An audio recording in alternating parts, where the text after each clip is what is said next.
Hello everyone, कैसे हैं आप सब। तो आज की हमारी रेसिपी होने वाली है बहुत ही खास अल खास। आज हम बनाएंगे ऐसी गुणकारी चाय, इसे चमत्कारी चाय भी कहेंगे या दिव्य चाय भी कहेंगे तो कम होगा, क्योंकि इसके जो फायदे होते हैं वो अनगिनत होते हैं। इसके सेवन से हड्डियों के या जोड़ों के जो दर्द होते हैं वो जड़ से खत्म तो होते ही हैं, इसी के साथ ये कई बीमारियों में भी लाभदायक होता है। ये गुणकारी वनस्पति या इसे आप खरपतवार भी कह सकते हैं, क्योंकि ये भारत के प्राय सभी इलाकों में आसानी से उपलब्ध हो जाती है।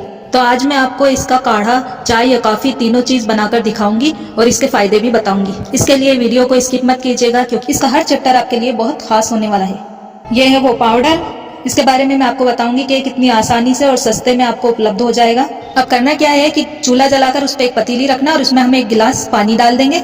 अब इस पानी में जो मैंने आपको पाउडर बताया है इसका 1 टीस्पून अब इसमें भरकर डाल देंगे। ये देखिए इतना, और इस पानी को हमें इतना खौलाना है कि ये 3 हिस्से पानी रह जाए और 1 हिस्सा पानी इसका हमें जला लेना है। इस काढ़े को सर्दी में हमारे यहाँ डेली ही बनाकर सब लोग पीते हैं। ये नुस्खा हमारे यहाँ दादी नानी के जमाने से चला आ रहा है। पतीली को हम ढक देंगे और जब इसमें एक खोल आ जाएगा तो आंच को हम मध्य कर देंगे और इसे 3 हिस्सा पानी बचने तक खौला लेंगे। तो यहाँ पर काढ़े में उबाल आ चुका है, हम इसे खोल लेंगे। गैस की फ्लेम को लो टू मीडियम करेंगे और इसे इसी तरह से पकाएंगे।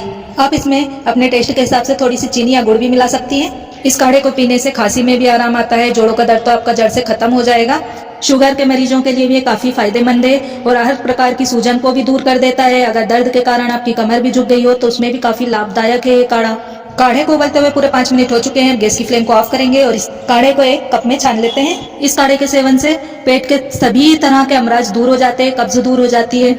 तो काढ़ा बनकर तैयार हो चुका है। ये एक इंसान के लिए काफी है काढ़ा। इस तरह से आप इसे बना सकती हैं। इसकी चाय कॉफी भी बना सकती हैं, तो वो भी मैं आपको बनाकर दिखाई देती हूँ।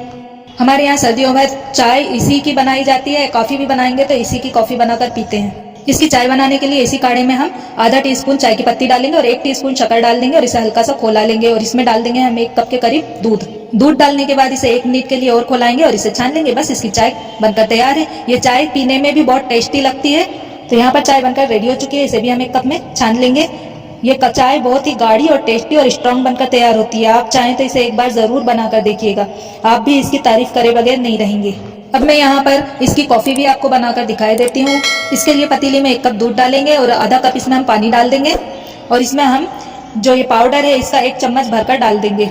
अब इसे हमें इतना खौलाना है कि इसका पानी जल जाएगा और पाउडर का इसमें अच्छा अर्क उतर आए। इसे आप एक बार बनाकर पी लेंगे तो इसका फायदा आप खुद ही जान जाएंगी।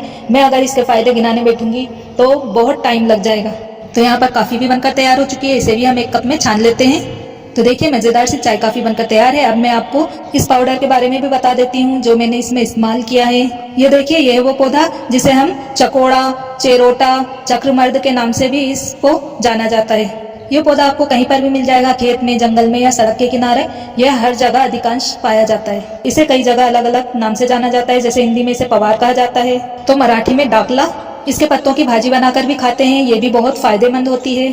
इसकी जो फलियां होती हैं, ये देखिए जो मैं बता रही हूँ, ये फलियां जब इसमें हरी होती हैं तो इस तरह से होती हैं और ये सूख जाती हैं तो ये इस तरह की होती हैं। इन फलियों के में बीज होते हैं, इन बीजों को हमें निकाल लेना है और सूखे बीजों को निकालना है। ये देखिए इसके बीज इस तरह से होते हैं, ये हमने निकाल लिए हैं और इन बीजों को हम धीमी आंच पर तवे पर भून लेंगे। तो यहाँ पर मैंने इन बीजों को धीमी आंच पर सेक लिया है। ये देखिए ये सिक गए और ठंडे हो गए। अब इन बीजों को हम मिक्सी में डालकर इसका बारीक पाउडर बना लेंगे। तो ये देखिए मैंने यहाँ पर बीजों को मिक्सी में पीस लिया है और इसका बारीक पाउडर बनाकर तैयार कर लिया है और इसी पाउडर का इस्तेमाल हमें चाय कॉफी या काढ़े बनाने में करना है। तो इसकी चाय कॉफी बनाइए और इसका फायदा उठाइए और मुझे कमेंट कर बताइएगा कि आपको कितना फायदा लगा है। वीडियो पसंद आई हो तो लाइक कीजिएगा, मेरे चैनल को सब्सक्राइब करना मत भूलिएगा। मिलते हैं अगले वीडियो में एक और रेसिपी के साथ। तब तक के लिए अलविदा। Thanks for watching.